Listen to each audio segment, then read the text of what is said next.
नर्मदे हर दोस्तों, आज 6 दिसंबर है और मेरी परिक्रमा का 37वां दिन है। मैं सामने मंदिर दिख रहा है, वहाँ पर रुका था। और इधर ये पगडंडी और कच्चा रास्ता है, जो कि बहुत ही कन्फ्यूजिंग है, ऐसा बताया गया था।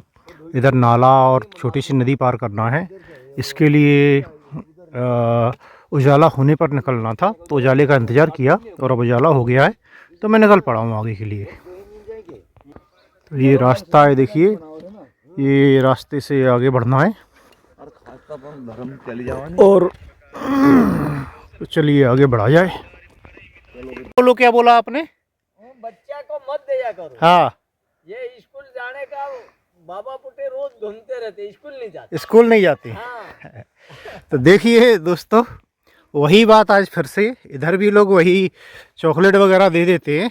तो बाबा बोल रहे हैं कि ये बच्चे जो हैं, बोले स्कूल नहीं जाती हैं, चॉकलेट के लालच में सारे दिन इधर ही घूमते रहती हैं, सुबह से आ जाती हैं।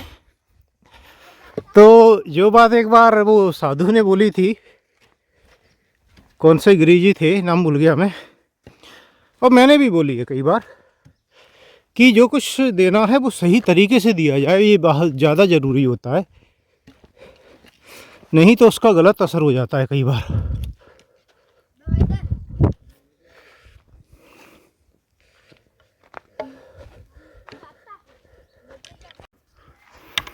तो जैसे ही नदी पार करेंगे आप, तो ये देखिए पहाड़ी है, जो इसे चढ़ के आना पड़ेगा आपको और इधर से आगे जाना है, फिर ये इधर से उतर के जाना है। फिर इसके आगे बताया था हमें कि एक सूखा तालाब आएगा, उधर से पार करके एक पगडंडी आएगी, वो पगडंडी से होते हुए जाना है। और आगे भी देखिए कितने सारे बच्चे हैं जो इकट्ठी हो जाती हैं, कोई परिक्रमावासी को देखते हैं और वही चॉकलेट और पैसे के लिए। तो स्कूल तो वो जाते ही नहीं है, तो स्कूल नहीं जाती हैं ये लोग, केवल इसी के लिए बैठे रहते हैं।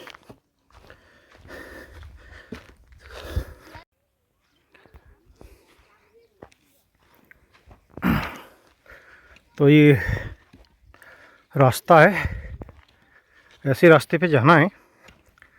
और बताया था कुकड़िया गांव आएगा, तो कुकड़िया गांव के बाद में फिर रास्ता मिलेगा, पक्का रास्ता मिल जाएगा शायद, या कच्चा रास्ता जो भी है, बट प्रॉपर रास्ता मिलेगा।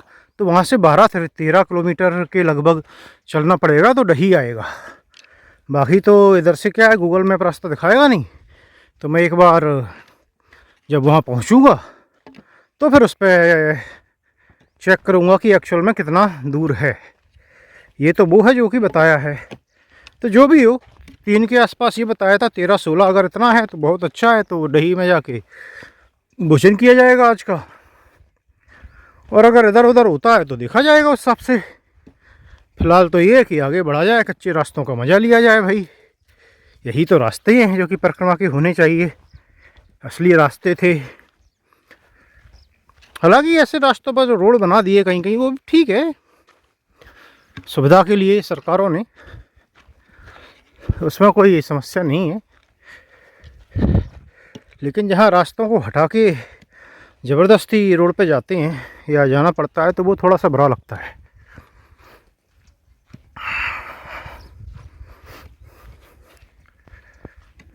तो ये देखिए पगडंडी मार्क्ड है, मार्क्ड नहीं है, मतलब पगडंडी है, बनी हुई है, लोग चलते हैं तो रास्ता नज़र आ रहा है।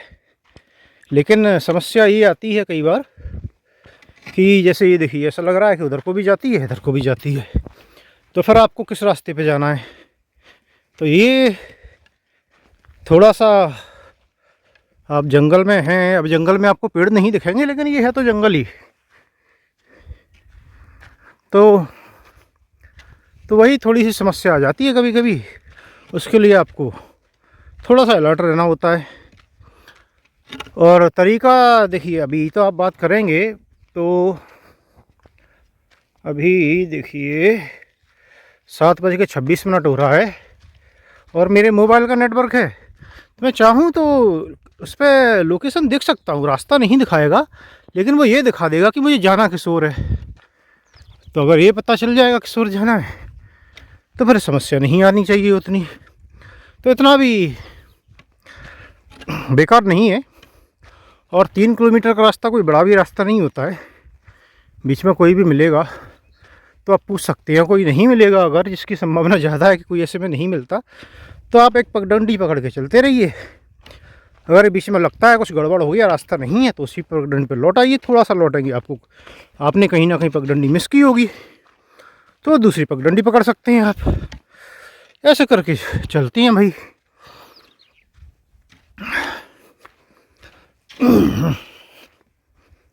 चलिए चलते रहिए।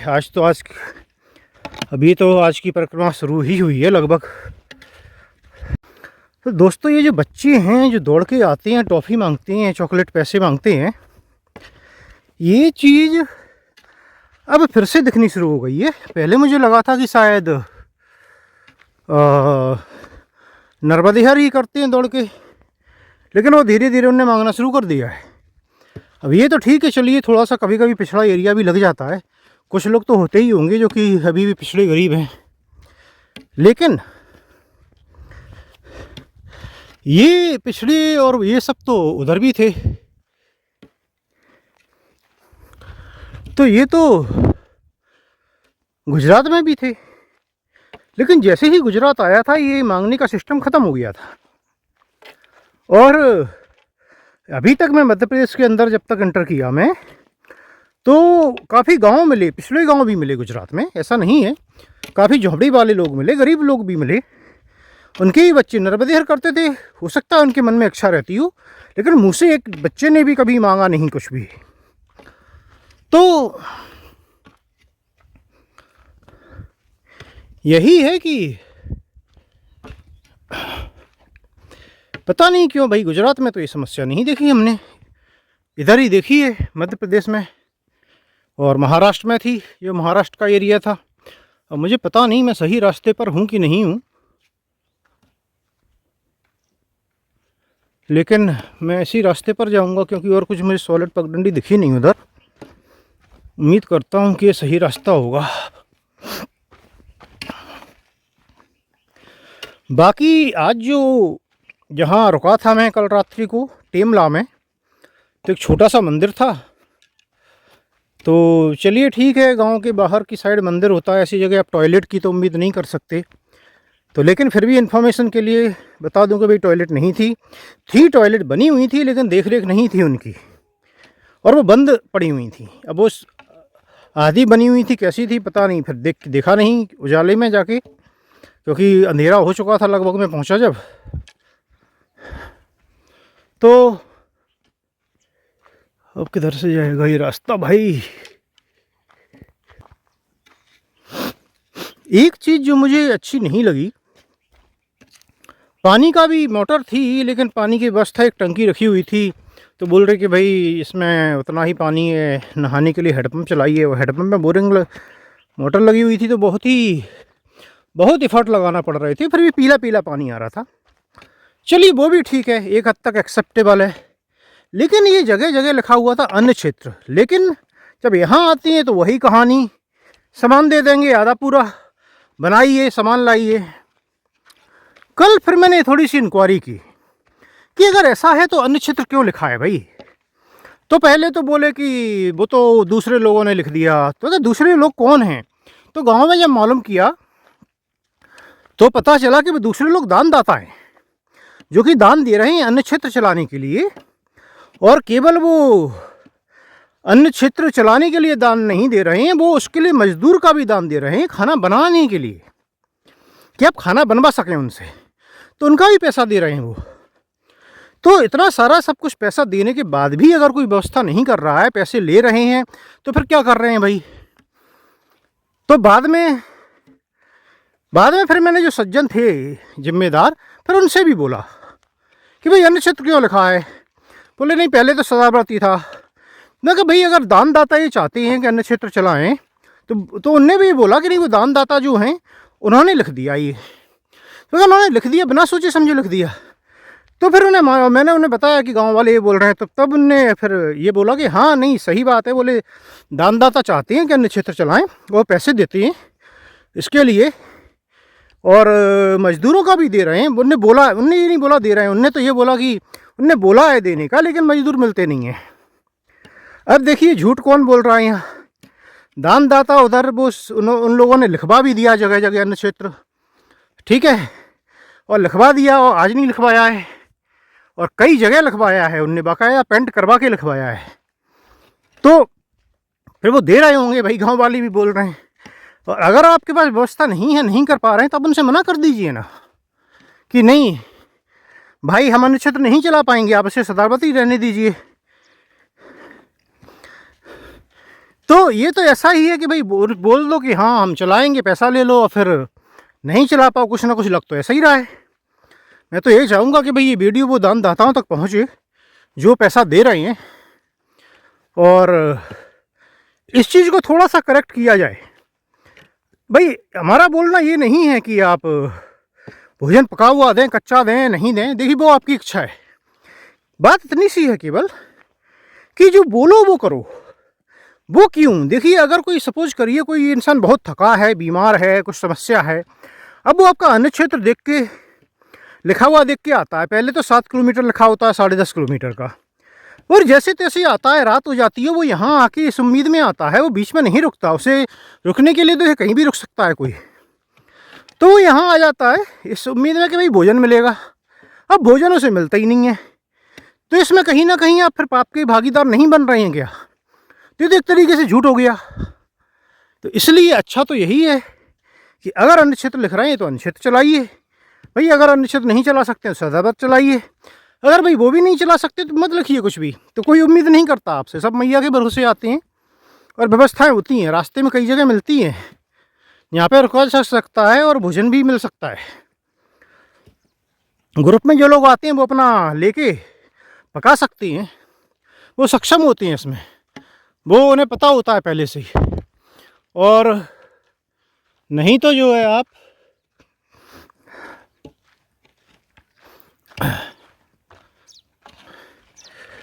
और एक दो लोग आते हैं वो कहीं पे भी रुक सकते हैं, गांव में किसी की यहाँ छोटी मोटी जगह, जैसे कल कुछ लोग एक स्कूल में रुके थे, और आगे बढ़ सकती हैं। गांव में कोई ना कोई भोजन करा देगा, नहीं भी कराएगा तो उन्हें पता तो है, वो इसके लिए तैयार हैं। भाई अगर कोई दान का पैसा है उससे कुछ लेके खा सकते हैं, कई लोग दान पे चलते ही नहीं हैं, तो वो अपना दुकान से कुछ लेके खा सकते हैं। तो इतनी सी रिक्वेस्ट है कि कृपया जो बोलें वो करें। अगर आपने जगह जगह एडवर्टाइज कर दिया है कि भाई भोजन मिलेगा, तो फिर भोजन की व्यवस्था करें, नहीं तो फिर उसे हटा दें, उसमें समस्या क्या है। चलिए देखिए सामने रोड मिल रही है, शायद यही बताया था कि ये रोड मिल जाएगी आगे चल के, और मैं मालूम करता हूँ कि ये देखिए सूर्योदय हो चुका है। तो सूर्यदेव ना केवल सूर्योदय हो चुका है बल्कि पहाड़ के भी नीचे से ऊपर आ गए हैं। नर्मदे हर बेटा, मेरे पास कुछ है नहीं देने के लिए। तो ये जो रास्ता है ये जाएगा अभी कुकड़िया गांव जाना है। मैंने पूछा ये कौन सा गांव है, तो बोले टेमला ही है। तो मुझे लगा मैं करीब 2 किलोमीटर चल चुका हूँ, शायद चल भी चुका हूँ 2 किलोमीटर, वो पहाड़ से इधर से उधर से। बट ये लगता है मुझे सारा का सारा ये करना पड़ा है, उधर जो है पानी भरा हुआ है, इसलिए बोल रहे हैं कि ये सरदार सरोवर डैम का ही बैक वाटर है। तो एक तरीके से आप मान सकते हैं कि मैया का ही पानी है भाई। फिर आप बोलेंगे कि वही पानी है तो आपने उसे क्रॉस क्यों किया। बैक वाटर से बहुत सारी स्ट्रीम बन जाती हैं, और ये पानी फ्लोइंग नहीं है, ये कभी आ गया तो वो भरा हुआ है, तो गड्ढे से रह गए थे उधर, भरा रह गया, वो बारिश में जब ज़्यादा पानी आया होगा फिर चला गया।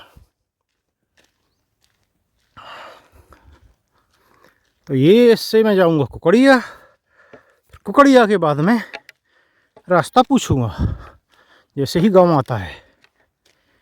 तब तक के लिए तो भाई चलते रहिए। थोड़ा सा मज़ा लिया। ये देखिए मैं आपको ये 360 डिग्री व्यू दिखाता हूँ, धीरे धीरे दिखाता हूँ। और मैं कई बार क्या है काफ़ी तेज़ी से कैमरा घुमा देता हूँ तो कुछ सही से दिखता ही नहीं है।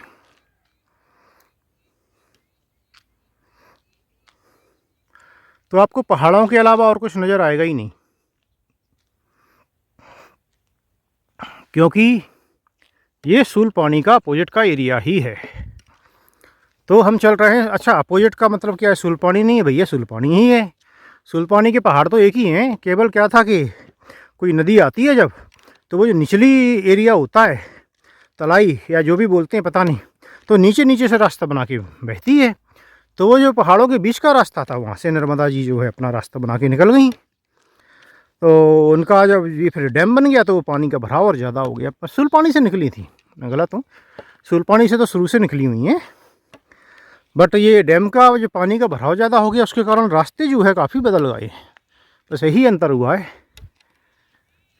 तो यही है, ये और वो जगह तो एक ही है, केवल नदी के कारण में क्या है कि बट गए हैं, और इधर का इधर है, उधर का उधर है। और यहाँ से मुझे एक माइलस्टोन दिख रहा है जिस पे कुछ मैं पढ़ तो नहीं पा रहा हूँ, लेकिन मुझे गट फीलिंग बोल रही है कुकड़िया लिखा है 1 किलोमीटर, क्योंकि कुछ पहला ऊ जैसा कुछ बना है। तो चलिए अच्छा है, अगर वो 1 किलोमीटर है तो बहुत अच्छी बात है, मैं अभी पहुँच जाऊँगा। तो कुकड़िया तो आने वाला है, लेकिन उससे और 1 आध किलोमीटर जाना पड़ेगा नदी पर जाने के लिए। और ये नदी जो है ये है हथनी नदी। हथनी नदी है जो नर्मदा जी में मिलती है आगे जाके। और अब हथनी नदी को पार करने के लिए बता रहे हैं कि एक तो कुकड़िया से नाव मिलती है जो कि आपको उस पार कौड़ा छोड़ती है, ये बताया है मुझे, अभी मैप में कुछ नहीं दिख रहा है, मैं देखूँगा। और एक जो है करीब शायद 2-3 किलोमीटर चलने के बाद आपको ब्रिज मिलेगा, तो उसके लिए पता नहीं किस साइड जाना है, ब्रिज पार करके फिर वापस से जाना है, कुछ ऐसा है। तो अगर नदी पार करके कौड़ा पहुंचा जाता है तो वहाँ से 12 किलोमीटर, एक्चुअली 12-13 किलोमीटर शायद डही है। तो ये सब प्रोसेस में टाइम लग जाएगा। तो उसके बाद में 12-13 किलोमीटर अगर एक्चुअल में हुआ तो वो ही भोजन के समय तक पहुँचना काफ़ी होगा आज। लेकिन अब नाव की समस्या ये है कि वो कितना पैसा लेता है और कितने लोग को ले जाता है और कितना दूरी है, कितनी बड़ी नदी है, वो देखना पड़ेगा और उस हिसाब से ही कुछ डिसीजन लिया जाएगा। पैसे तो कुछ मिले हैं मुझे, एक ही जगह जो त्रिवेणी संगम के पास में जो कुछ दिया था उनने, एक वो टॉवेल और वो 50 रुपये और कुछ था, तो 50 रुपये वो पड़े होंगे। और एक आध जगह अगर 10-20 रुपये मिले होंगे कहीं तो शायद वो भी होंगे, क्योंकि मैं कुछ ऐसे तो खर्च करता नहीं हूँ कि होटल पर चाय आई यार वो, तो ज़्यादा लगता नहीं है, छोटा मोटा ही पैसा लगता है मुझे। अब सर्दी है तो वो अलग बात है, कभी वैसलीन या कुछ लेना है पैर, जैसे कि ये फूलों के लिए ली थी मैंने, तो आगे जाके हो सकता है मुझे भी लेने पड़े अंगूठे वाले जो होते हैं अलग से, क्योंकि मेरे हैं वो चप्पल के साथ तो फिट होंगे नहीं और ठंड में पहनने तो पड़ेंगे। लोग बाग तो अभी पहनते हैं, पैर सही रहते हैं, खैर वो पैर गंदे और उसकी होने की नहीं वो मुझे चिंता है, तो मैं इसलिए अभी तो नहीं पहनता हूँ, लेकिन ठंड में शायद पहनने पड़ेंगे। तो उसकी खैर वो जब से देखी जाएगी, अभी कुछ दिन है शायद ज़्यादा ठंड के एरिया में पहुँचने में। तो अभी हथनी देवी जी को कैसे पार किया जाए वो देखना है, उसके लिए थोड़ा सा और जाना पड़ेगा। ये सामने घर बार देख रहे हैं आप, तो ये है कुकड़िया गांव, तो यहाँ से लगभग शायद 1 किलोमीटर चलना पड़ेगा मुझे। मैं रास्ता पूछ के जाऊँगा, नाव वाले भाई साहब किधर मिलते हैं, और फिर वहाँ पे, और अगर वो ठीक ठाक पैसे लेके छोड़ता भी है, अगर ज़्यादा लोग को छोड़ता है तो मुझे शायद फिर इंतज़ार करना पड़ेगा जब तक और लोग आएँ, तो फिर बैठूँगा वहीं। चलिए भाई आगे बढ़ा जाए। ये देखिए पहाड़ ही हैं, इधर भी गंजे पहाड़ ही हैं मोस्टली, कहीं कहीं आधे गंजे हैं। तो डिफॉरेस्टेशन तो इधर भी हुआ है, और मेरा ये गैस है कि जैसे उधर हुआ है वैसे ही इधर हुआ है। अब चूँकि वक्त के साथ इधर चीज़ें बदल रही हैं, तो अब शायद पेड़ कम काटे जाते होंगे, लेकिन उसके लिए जो पहले कट चुकी हैं उन्हें लगाना भी तो पड़ेगा।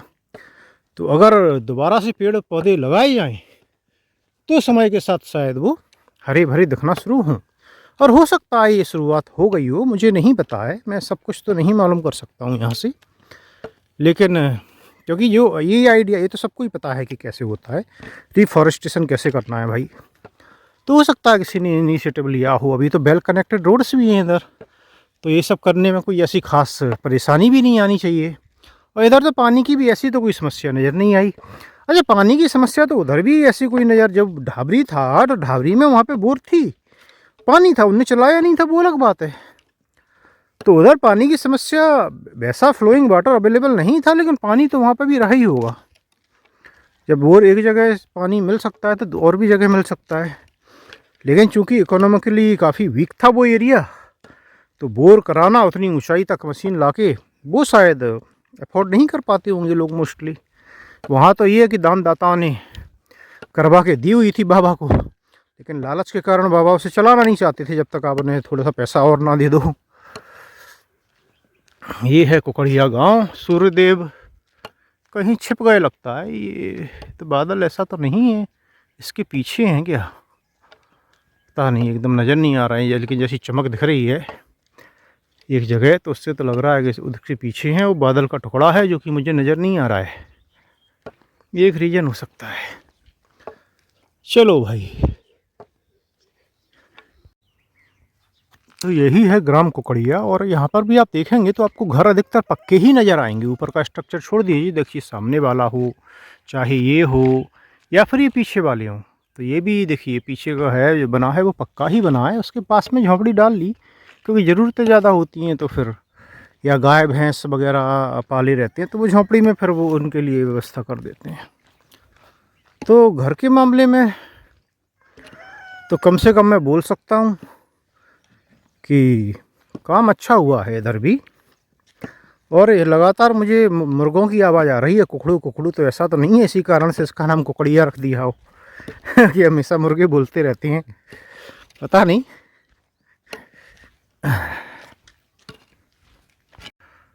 तो ये है हथनी रिवर, और पानी ऐसा लग रहा है कि रुका हुआ पानी है। तो देखिए, ईमानदारी की बात तो ये है कि ये हथनी रिवर है जो मिलती है नर्मदा जी में, और नर्मदा जी का फ़्लो जो है वो सरदार सरोवर डैम के कारण इधर फ़्लो नहीं है, वहाँ पानी भर जाता है तो और पीछे और ज़्यादा पानी भर जाता है। तो हो ना हो, ये जो पानी है ये नर्मदा जी का ही पानी है, ये हथनी रिवर का पानी नहीं है। हथनी रिवर इधर से आई, लेकिन नर्मदा जी का पानी ज़्यादा आता है, तो ये उनका बैक वाटर चैनल बन गया है, ऐसा मुझे लगता है। मुझे नहीं पता हथनी रिवर कितनी बड़ी है, लेकिन ये साफ साफ नज़र आ रहा है कि ये नर्मदा जी का बैक वाटर ही है। खैर जो भी है, हमें तो पार करना है, इसे करना ही पड़ेगा, और कोई ऑप्शन नहीं है। तो जब तक कोई नाव वगैरह नहीं आती है मैं यहीं बैठता हूँ। और गांव के घुमावदार रास्तों ने मुझे कम से कम 2 किलोमीटर चलना पड़ा है कुकड़िया गांव से यहाँ आने में। तो मैं लगभग 6 किलोमीटर चल चुका हूँ सुबह से अभी तक। और अब लगता है कि जो लोग बाग टेमली ना आके सीधे निकल जाते हैं, बोलते हैं कि नहीं वो लंबा रास्ता नहीं होता होगा, वो शॉर्टकट सही रास्ता होता होगा।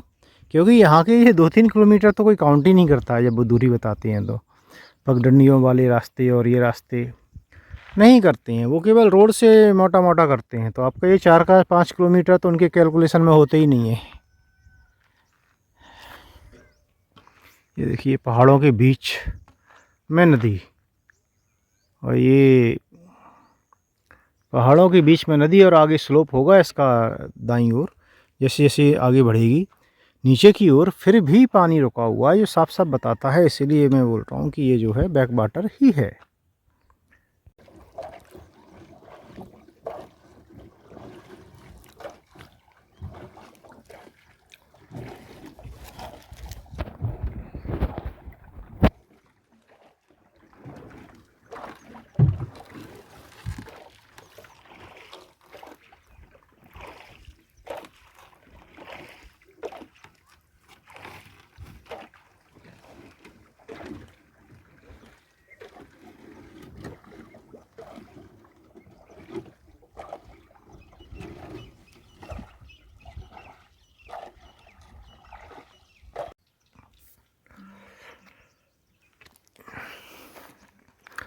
तो ये बच्चा नाव से मुझे इस पार छोड़कर आगे जा रहा है, वापस जा रहा है एक्चुअली।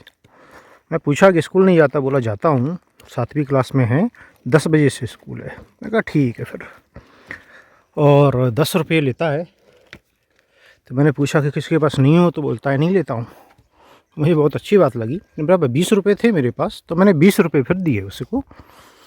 तो दान का पैसा है वैसे भी देखिए, और बट दान का लिमिटेड पैसा आता है, तो मैं ज़्यादा भी नहीं दे सकता हूँ काफ़ी, पर ठीक है, उसमें ही उसका उसे अच्छा लगा होगा। और अब मैं बढ़ रहा हूँ आगे की ओर। तो उसने रास्ता बताया कि ऐसे ऐसे जाना है, और आगे झोपड़ी आएगी तो वहाँ से दाएं रास्ता मुड़ेगा, उधर नहीं मुड़ना, सीधे जाना, तो आगे जो है रोड मिल जाएगा। वो कितनी दूरी पे तो नहीं बताया, बट ठीक है, तो क्या फ़र्क पड़ता है, रास्ता पता होना चाहिए। और रास्ते में अगर कोई घर वगैरह मिलेगा, झोंपड़ी मिलेगी, कुछ भी मिलेगा, तो मैं पूछता जाऊंगा।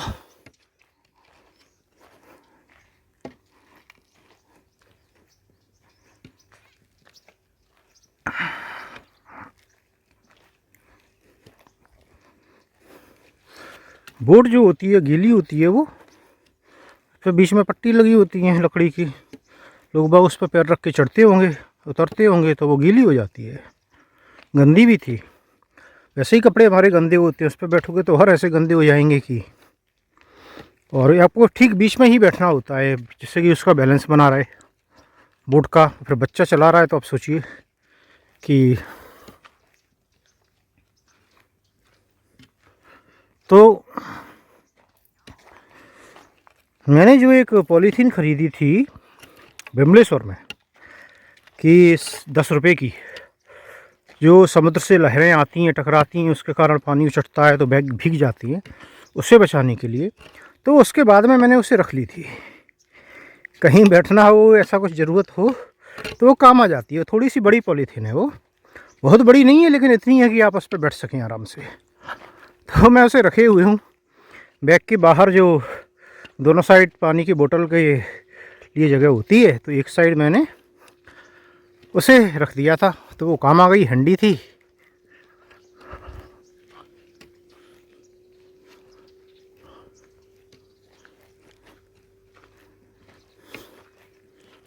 तो उसे मैंने वापस रख लिया अभी। अब चलते हैं। तो मुझे लग रहा है एक दाएं पगडंडी जा रही है, शायद उसका मना किया होगा उसने। फिर भी मैं आगे पूछ लूँगा एक बार, कहीं ऐसा तो नहीं है। वहाँ पे भी 2 पगडंडी थी, तो 2 में से सीधे वाली पे जाना हो तो बिना पूछे कैसे पता चलेगा आगे घर हैं। तो मैं पूछ लूँगा भाई। तो दोस्तों ये है कुलबट गांव। मैं थोड़ा सा रुक गया हूँ, 9:41 तो हो रहा है, और डही यहाँ से 14 किलोमीटर दूरी पर है। तो भोजन के वक्त तक तो वहाँ पहुँचने की संभावना कुछ भी नज़र नहीं आ रही है, और मैं ऑलरेडी करीब 9 किलोमीटर चल चुका हूँ।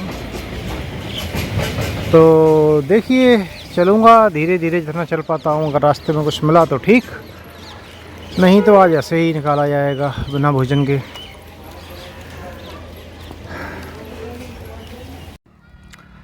तो देखिए यहाँ पे माइलस्टोन पे लिखा है कुलबट 0, लेकिन एक्चुअल जो कुलबट गांव था वो करीब 1.5 किलोमीटर पहले मिला था मुझे।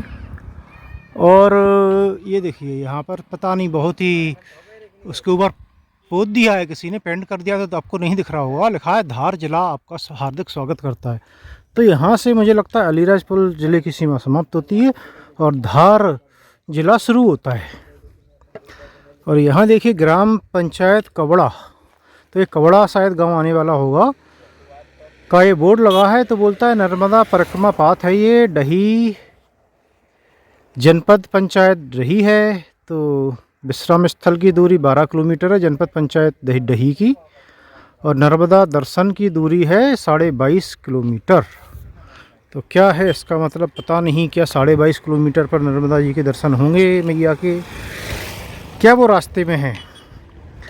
तो अगर है तो मुझे बोर्ड से तो ऐसा ही लगा है, लेकिन आज चूँकि मैं देर से निकला था वो रास्ते की वजह से, नहीं तो मैं आज इतना और चला गया होता।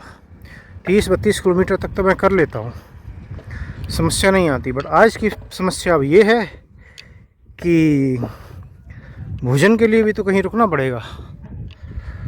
तो वो देखना पड़ेगा, नहीं तो 20 किलोमीटर तो और चल लिया जाता। 10 के करीब तो मैं चल लिया हूँ।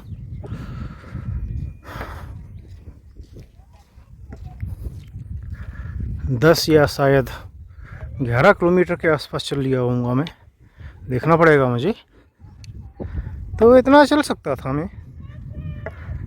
अब यहाँ कावड़ा में बता रहे हैं कि आगे मंदिर है एक, वहाँ पर शायद भोजन व्यवस्था होती है, लेकिन अभी 10:09 है। मान के चलिए 10:15 या 10:20 तक मैं वहाँ पहुँच जाता हूँ। तो अगर मुझे उसके लिए 2 घंटे रुकना पड़ा तो ये ठीक नहीं रहेगा। तो मैं मालूम करूँगा, विश्राम तो करूँगा वहाँ, और फिर मालूम करके आगे बढ़ूँगा। अगर बोलते हैं 12 या 1 बजे भोजन मिलेगा तो मैं आगे बढ़ लूँगा, भोजन के लिए नहीं रुकूँगा, चाहे उसका मतलब ये हो कि आज मुझे बिना भोजन के ही रहना पड़े। क्योंकि नहीं तो उस केस में तो मुझे डही पहुंचना भी मुश्किल हो जाएगा। फिर 12 किलोमीटर भोजन के बाद शाम को खींचना थोड़ा मुश्किल पड़ता है, देखा है मैंने मोस्टली। तो फिर बहुत थक जाते हैं चलते चलते। तो उससे अच्छा है फिर मैं आगे चल दूँगा, और या तो डही में रुकूँगा या फिर डही के आगे कोई गांव वाँव होगा तो वहाँ पर कोई स्थान तलाशा जाएगा रुकने के लिए। चलिए देखते हैं।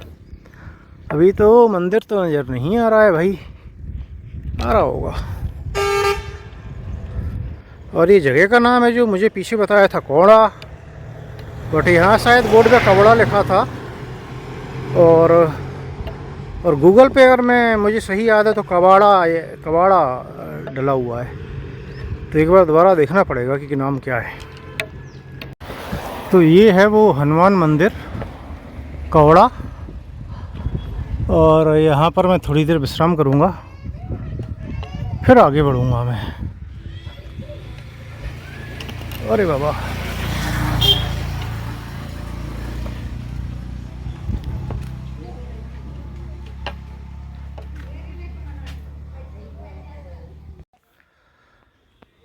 तो मैं अब आगे की ओर बढ़ रहा हूँ। लगभग 11 बज चुका है, 10:55 हो रहा है।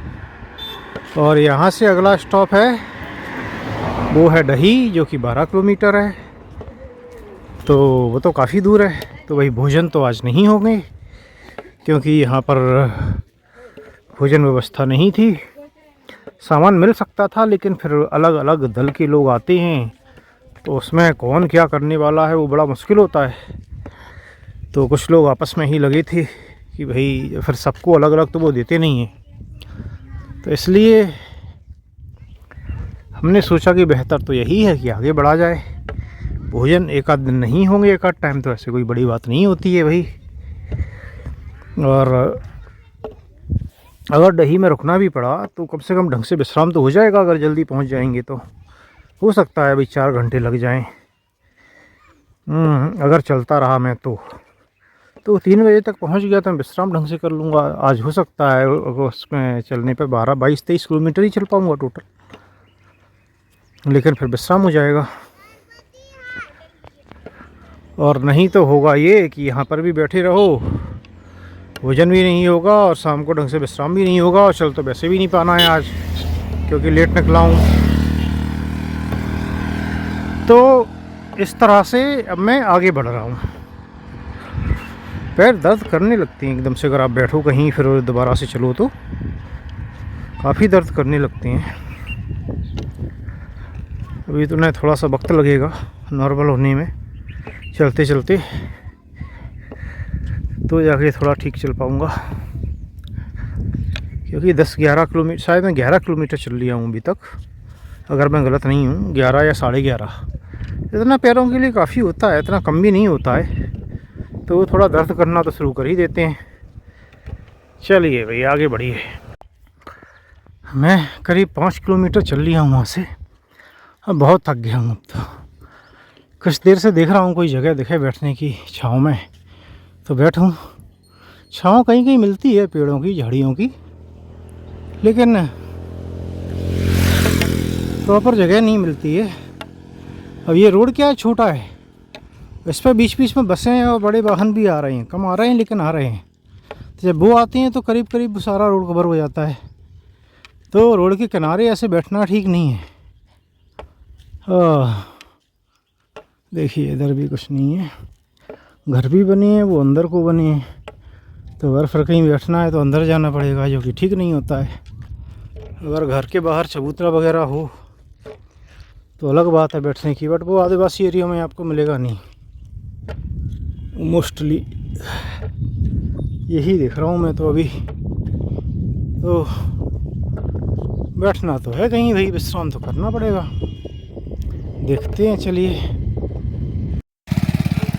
तो ये सामने एक मंदिर दिख रहा है छोटा सा, तो मैं इसी में थोड़ी देर बैठूँगा, विश्राम करूँगा, फिर आगे बढ़ूँगा। मैं 6 किलोमीटर चल लिया हूँ, 1 बज गया है, तो अगले 6 में मुझे पता है कि अभी तक तो खींच लिया, लेकिन अब 3 से पहले नहीं पहुँचूँगा, इसलिए बेटर यही है कि विश्राम करके आगे बढ़ा जाए। तो वो मंदिर, तो मैं उस मंदिर में 10 मिनट बैठ के, 10 या 15 मिनट जो भी हुआ हो, इससे ज़्यादा नहीं हुआ, और आगे निकल लिया हूँ धीरे धीरे। अभी 6 किलोमीटर और है कम से कम, तो टाइम तो बहुत लगने वाला है, कम से कम 2 घंटे तो मान ही लीजिए, ज़्यादा ही मान लीजिए। और हो सकता है आज मैं वहीं रुक जाऊँ, फिर इसकी बहुत ज़्यादा संभावना है। तो चलता हूँ अभी धीरे धीरे। बाकी आज तो जो निकेत भाई अहमदाबाद से लेके आए थे, जो वो पापड़ जैसा पतला था, खाखरा शायद बोलते उसे, तो वो काम आया। थोड़ा थोड़ा मैं बीच में खा लेता था, वो अभी भी कुछ पड़ा हुआ था, करीब आधा, तो मैंने कुछ वो खा लिया है थोड़ा सा, और पानी पिया और आगे बढ़ गए भाई।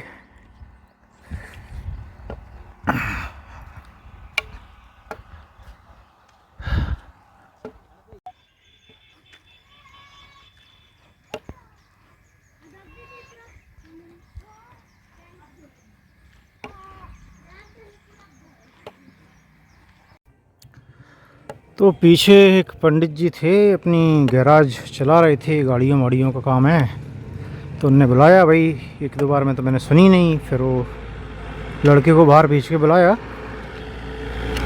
तो मुझे लगा वो चाय वाय होगी, मैं पीने के उसमें नहीं था, लेकिन उनने बोला चाय का, तो लेकिन उन्होंने 2 केले दिए पहले, तो केले दिए और पानी दिया, तो मैं पहले पानी पिया और 2 केले खाए मैंने, तो बढ़िया काम चल गया केले से। फिर उन्होंने चाय का बोला मंगाने का, तो मैंने मना कर दी, क्योंकि वहाँ तो व्यवस्था होती नहीं, आसपास होटल है नहीं, तो दूर से मंगाना पड़ती।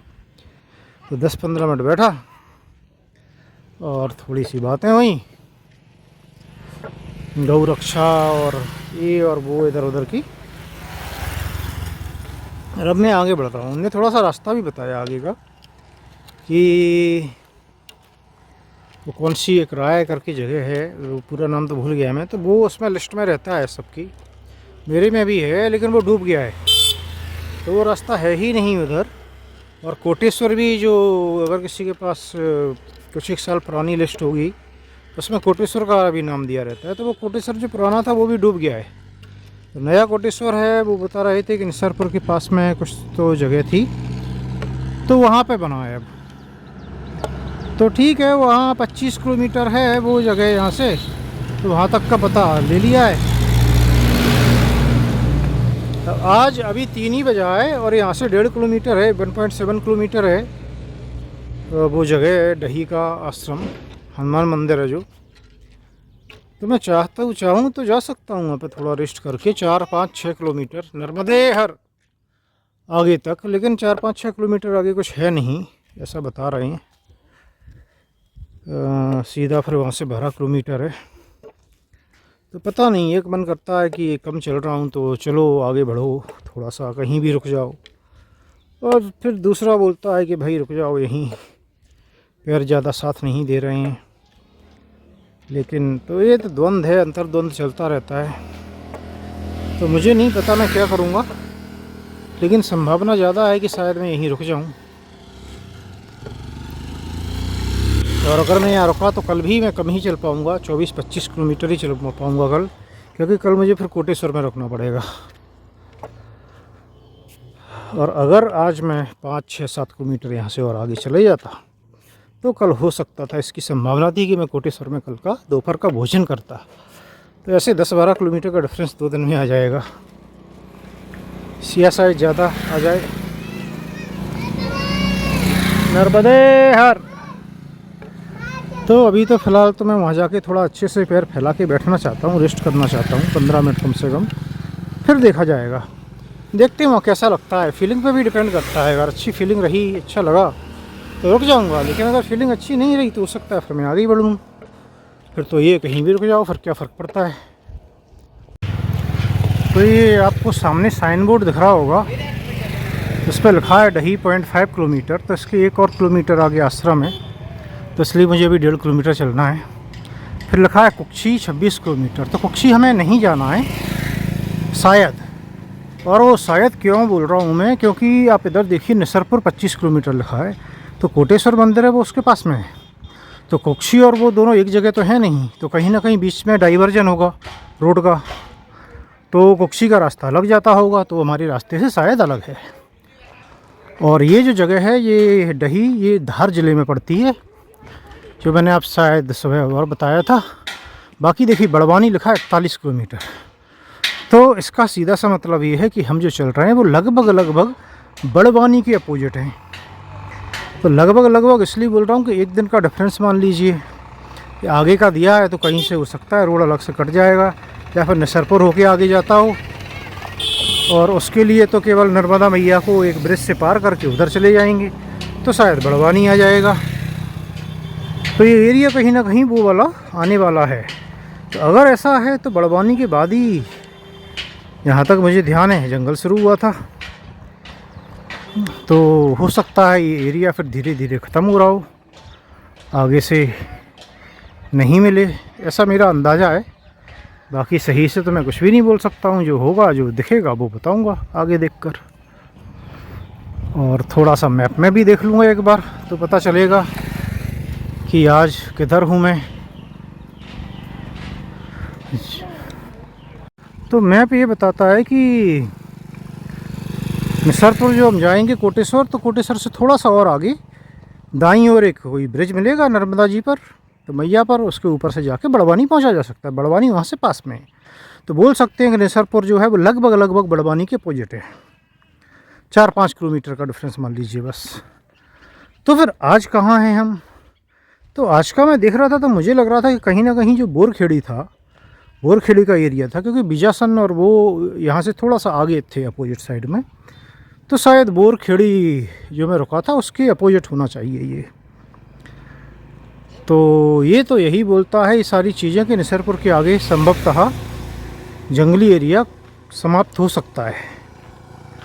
बाकी तो आज मैं कम चला हूँ, तो अगर मैं आज यहाँ रुका तो कल भी फिर मैं संभवतः निसरपुर में ही रुकना पड़ेगा मुझे, कोटेश्वर में।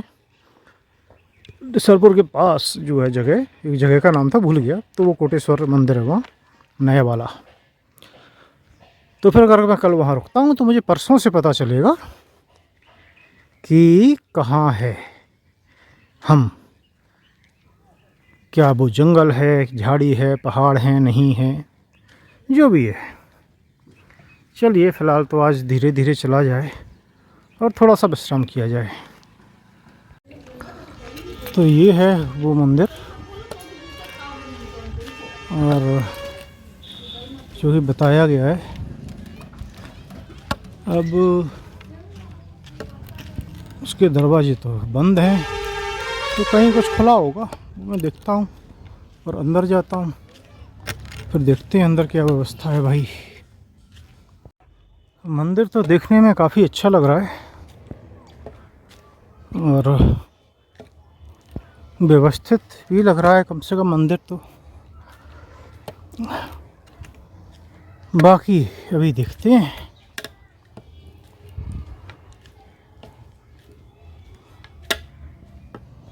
तो एक तो ये कमरा है, इसमें गद्दे भी दे रहे हैं ये लोग, और ये लगता है कि जो कमलदास जी महाराज हैं कोटेश्वर धाम, वो फंडिंग करते हैं, संचालित करते हैं। मुझे बताया गया है कि कमलदास जी महाराज, ये कोटेश्वर धाम से इस एरिया के सारे अन्य क्षेत्र को फंड किया जाता है।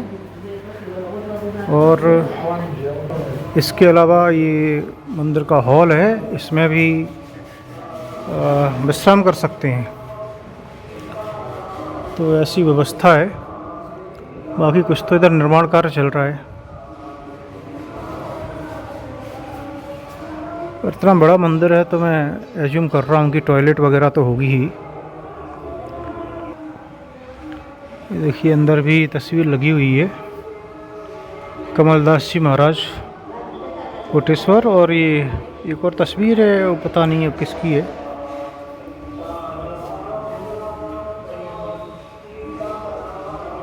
जय बजरंगबली।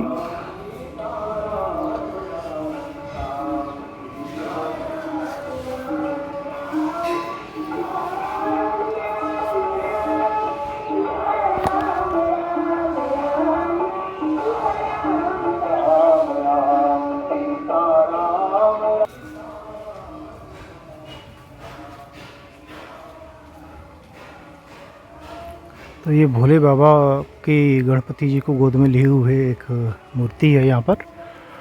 और इसके साथ ही अगर मैं यहाँ रुकता हूँ, जो कि शायद लग रहा है कि मैं रुक ही गया हूँ, तो फिर ये आज का वीडियो है जो यहीं समाप्त करेंगे। अगर कोई अपडेट होगा तो मैं इसके बाद ऐड कर दूँगा। चलिए आज विश्राम किया जाए। नर्मदे हर। लाखों में रुपए है। और इधर भी देखिए 2 लाख से लेके 11,000 तक अलग अलग राशि दी गई है। और फिर इधर भी है। तो ये जो राशि है ऑब्वियसली ये एक बार में तो खर्च होती नहीं है।